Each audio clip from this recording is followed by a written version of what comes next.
Hello, welcome back to the channel. This is another one of my videos, which is Battles in Miniature, Military Talks of Miniatures. This is all about Hannibal crosses the Alps and the Battle of Trebia. This is part one of a three-part series. I'll be looking at Hannibal and some of the key moments in the story of his battles with Rome. Hope to talk about some of the strategic issues that Hannibal faced and how he overcame them and used superior tactics to humble Rome. Then, finally, how Rome under Scipio bested him and Carthage on the plains of Zama. Part 1, we will cover the crossing of the Alps and the Battle of Trebia. Part 2, we will cover the Battle of Cannae. And Part 3, we will cover the Battle of Zama. To assist me with these talks, I have my 6mm armies of Rome and Carthage to show off the battles, formations and tactics of the forces. So this is the Carthage forces are laid ready for battle. Cavalry on the flank. Now this is heavy cavalry. You'll see the light cavalry later on in the battle.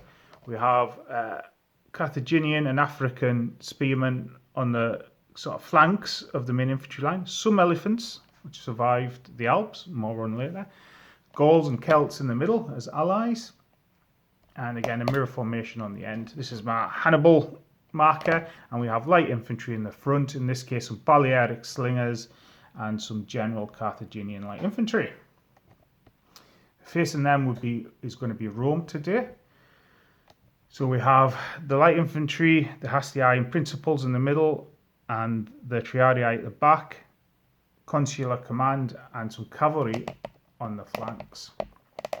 And we're ready for battle at the Battle of Trebia.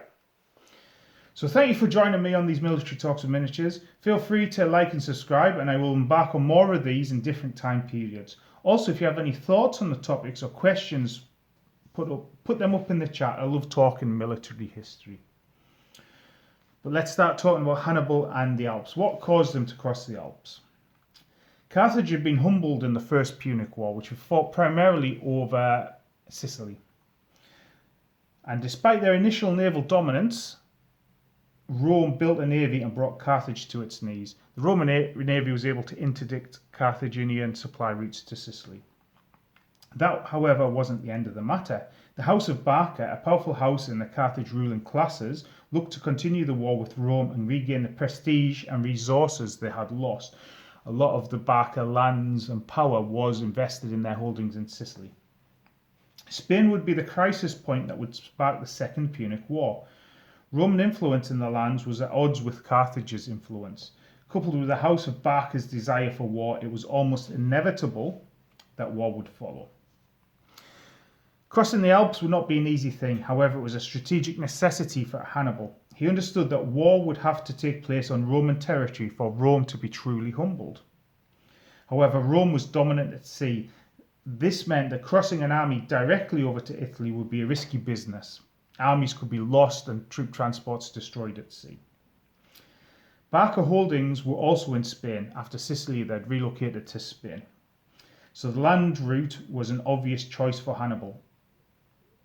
After the siege of Saguntum, which was a city in Spain, which, whilst in Carthaginian sphere of influence, had allied itself with Rome, Carthage had dealt with that, war was afoot. The choice was simple for Hannibal: fight an attritional war in Spain that Carthage would lose again due to Roman resources being able to pump it into Spain, or take the fight to Italy. Crossing the Alps, as I said earlier, would be difficult, and Rome regarded the Alps, especially in the off-season, virtually an impregnable barrier to invaders. The campaign. Hannibal's initial army was estimated to be 90,000 infantry, 12,000 cavalry, and 37 elephants. And to begin with, it would be Carthaginian African troops, as well as Spanish allies. It also be noted the African troops would also include Numidian light horse. The sort of Celts weren't part of that force to begin with.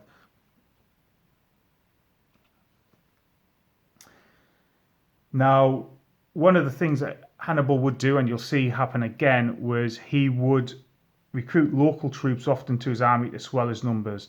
Not only was he a great tactician, he was a great diplomat. Now, the army didn't immediately march to cross the Alps. Leaving in spring, 218 BC, possibly March, when most military expeditions set off, the army would fight occupy northern Spain.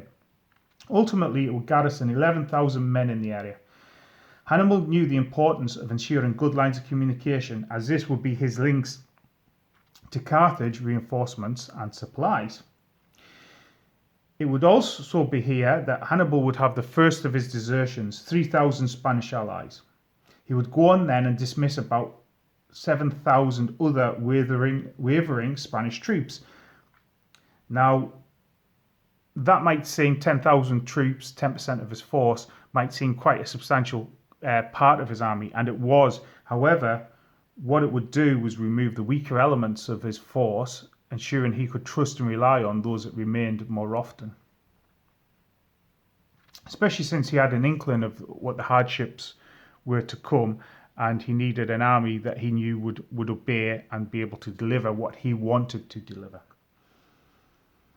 After northern Spain came southern France. Again, Hannibal would be forced to peel off more troops to garrison these lands. And then he was ready, after a campaigning of summer, to cross the Alps.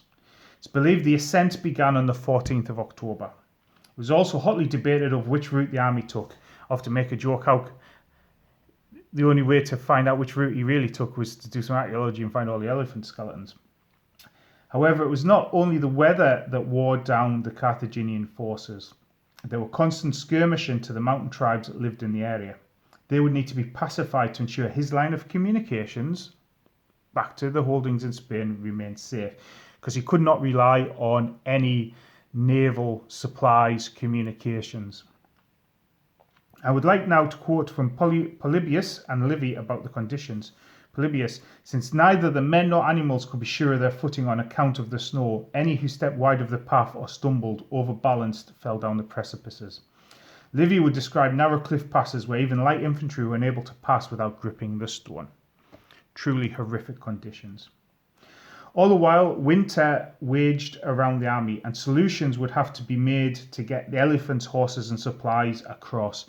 There's stories of landslides and Hannibal lighting fires under rocks to crack them and break them apart. At any one time, a horrific landslide could wipe out his path and large parts of his army. I like to think of Hannibal's crossing of the Alps a bit like Napoleon's engineers at the Beria River during his retreat from Moscow. Caught up in winter, the engineers had to wade into the icy river to build a bridge to get the army across, whilst the rearguard held off a Russian army. Almost said Roman there. Logistics and engineers, I believe, to be the unacknowledged heroes often of armies. They may not be the spear tip of the battlefield, however, they make sure the spear can get where it needs to be and in good condition.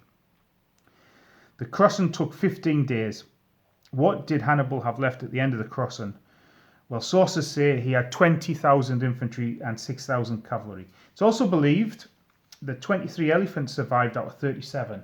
Now that is some feat, and there's been some debate about how many elephants actually survived from the battle. I'm just going to zoom in there and show off some of these Carthaginian elephants.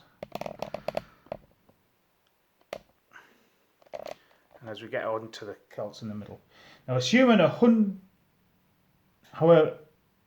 so what survived represents about a quarter of the army that set out. What's that in figures? Assuming 102,000 troops were accurate to begin with, 21,000 were garrisoned, leaving 80,000 to cross. Another 10,000 were deserted or dismissed, and 26,000 got to the other side of the Alps. That means an astonishing 46,000 never made it, either killed in the skirmishing with the mountain tribes, further deserted, or just the sheer attrition of the Alps. Though these troops were battle-tested, loyal, and the most hardy of the Carthaginian force, few generals can count on the quality of the commands like Hannibal did with what remained on the other side of the Alps. Hannibal was a very driven person. His father had lost the First Punic War and instilled in Hannibal a deep-seated hatred of Rome, which bordered on almost a singular devotion in Hannibal to destroy Rome. However, Hannibal had a plan to rebuild his army. He'd sent diplomats to the Gauls, which we talked about earlier, in northern Italy, adopting a carrot and stick approach, which included the sack of settlements of Taurin and the victories at Ticinus. Small though it was, the Gauls, traditional enemies of Rome, flocked to his banner, The lure of victory, plunder, and not getting hit with Hannibal's stick was too great to resist, which takes us to December 218 BC and the Battle of Trebia.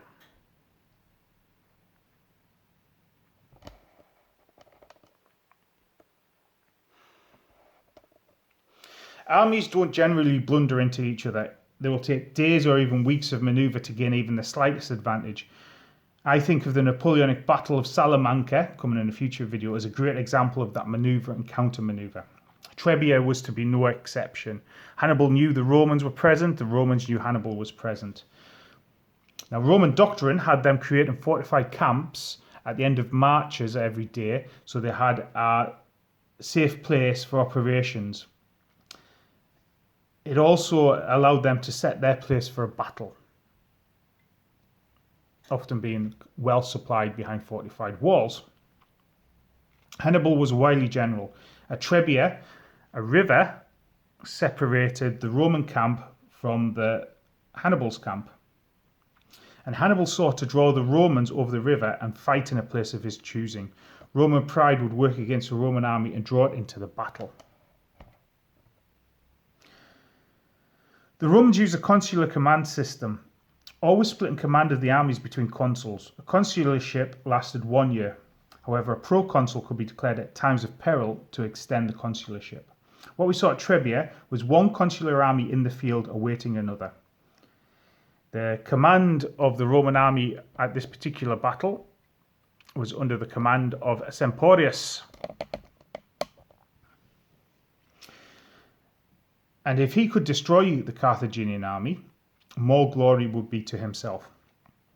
Hannibal wanted to lure the Romans into a classic ambush battle. However, he wanted the Romans to be the attackers and chose a battlefield that was basically flat to draw the Romans into battle. So a lot of ancient battles would be fought on flat ground. It helped command and control of forces. So as we see here, there's a river, there's a wood. Oh, what's that hiding in the wood? More of that later. And the armies arrayed for battle. To draw the Romans into battle, he deployed skirmishers to provoke the Romans to leave their camp and cross the river ready for battle. So one morning, the Carthaginian skirmishers were on the wrong side of the field. The Romans chased them off across the river and were ready for battle. So it was then, in the cold December morning, Numidian light horse provoked the Romans to battle. Forming without breakfast but eager for the fight, they forced the Numidians back and crossed the river ready for battle. The battle that followed showed off both armies' strengths really well. It also showed Hannibal's skill at using Roman strength against them. I will cover the details of the armies in more detail in part 2 of this series on Cannae. However, essentially both armies would deploy with heavy infantry in the centre and cavalry on the flanks. Roman infantry were superior to the Carthage forces, and their maniple tactics kept their battle line in better condition. However, the Carthage army had an advantage in cavalry and the sheer tactical prowess of Hannibal. Let us see how the battle would unfold. Skirmishers clashed first. Light infantry would clash in the middle of the field as the battle lines would push up. Light infantry's job was basically to drive off enemy light infantry and then harass the battle lines as they moved in to clash against each other.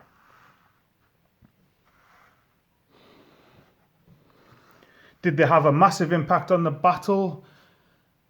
I can't think of any ancient battles off the top of my head where skirmishers decided the outcome of a battle, but it did ensure that battles started, that troops were able to engage. One of the things about generalship is physically getting your troops, your battle lines, to a point where they want to fight, and seeing the skirmishers fighting is a kind of a slower build up to a bigger clash. The other thing that light infantry were invaluable for in ancient battles would be to scout, get supplies, and generally range ahead of your armies as they're advancing, supported by light cavalry, of course. So as the skirmishers did their thing and drew off, the main battle lines clashed.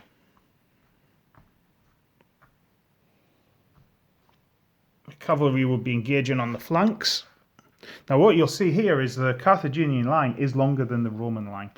That is because the Romans would often rank up their formations in that maniple formation, which was almost like a chessboard, it's been described as. So it was a narrower formation, but heavier and punchier, and troops were able to move between the lines as they were tired. So one rank would be replaced by another rank, which meant that a Roman force was able to keep the pressure on when their enemies would start to waver. If you think about men in the front ranks of fighting, if you've got armour and a shield and a sword, you can't fight for hours, you will get tired. Now, Carthaginian cavalry was generally better than Roman cavalry, and they started to have the advantage. Now, the Romans fighting the Gauls in the middle started to push through. Hannibal had foreseen this happening and kept his better troops, those Africans, those 20,000 Africans that came across the Alps with him, on the flanks to hold them, but that centre was still in danger of being crushed. I'll remove the light infantry. So at this point that Hannibal played his joker. Now we saw this earlier. There was sort of a wooded ravine down on the flank of the battlefield. An ambush force of light infantry and cavalry cunningly hidden from the Romans.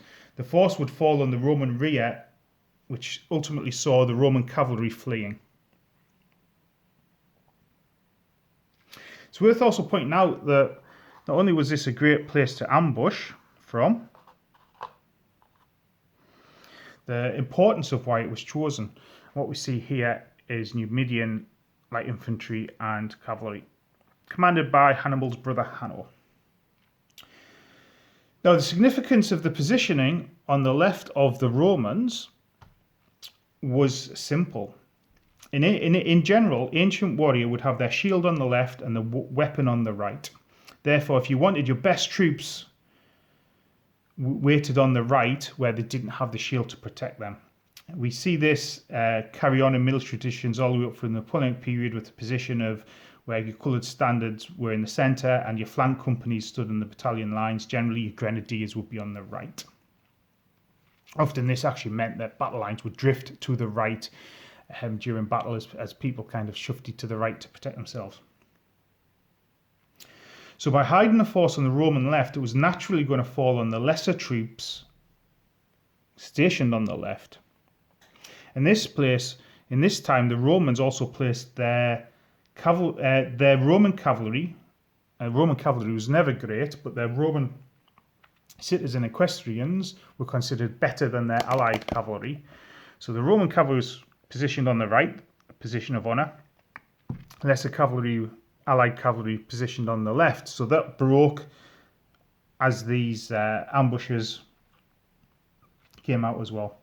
Hannibal, as I said earlier, had another trick up his sleeve. Knowing the weakness of his Celt and Spanish infantry in the battle line, he weighted the ends of his line with his African veterans, so they would see pressure pile on the flanks, and the African veterans would be able to withstand the Roman pressure on the flanks, and the Romans would start to break on through the Carthaginian line.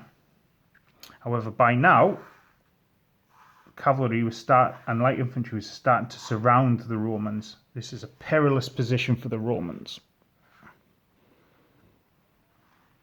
As we can see, the Roman army is now encircled.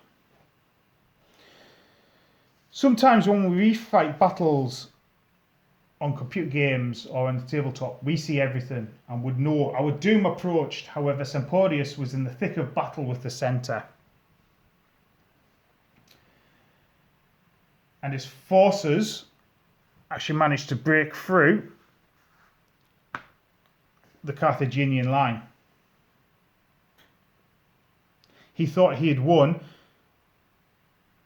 and he had no knowledge of how much of a dire straits his army would be in. However, as it came on through, as his army started breaking, as they attacked on the flanks and the rear, the Romans would flee through the gap in the front of the lines where the Celts were and flee back to Placentia, where they would join up with that second consular army. In ancient warfare, the majority of casualties occurred during fleeing and routing. In this case, it is believed that 15 to 20,000 Romans would fall, with significantly fewer Carthage casualties, mainly in the Gauls and Spanish. Rome would reel from Trebia, but it wasn't down. Rome would reform the army with that second consular army. However, they would face another bloody blow at the Battle of Lake Trasimene, a classic ambush of a Roman force marching along the shores of a lake, with Hannibal ambushing down the hillside, encircling them and killing up to 15,000 and capturing another 10,000. I said before that Hannibal was a diplomat, so when he captured troops who were from allied states in Rome, he would often allow them to go free so they could take back tales and be more pro-Carthage. In ancient times, that would have been the end of most conflicts. You know, Rome had lost 2 battles significantly where armies had been virtually destroyed. However, Rome is a stubborn foe and would march again and try and bring Hannibal to heel at the Battle of Cannae. So there we have it. A classic Carthaginian ambush surrounding where the Roman army was almost encircled, but Roman military prowess managed to punch through the middle of the Carthaginian lines and escape. Those tactics would be repeated in another battle, the Battle of Cannae, which we will talk about in our next video. So thank you for watching. Any thoughts or comments, do share. I love talking military history. Part 2 of this series will already be up with the Battle of Cannae, and Part 3, Zama, is coming soon, so subscribe so you don't miss it, and other battles which I'm going to recreate on the tabletop. I hope you're having a great time at the moment, and I look forward to talking to you again soon. So, from the Romans on the field, the Carthaginian victory, that's goodbye from me, and I'll see you again. Goodbye.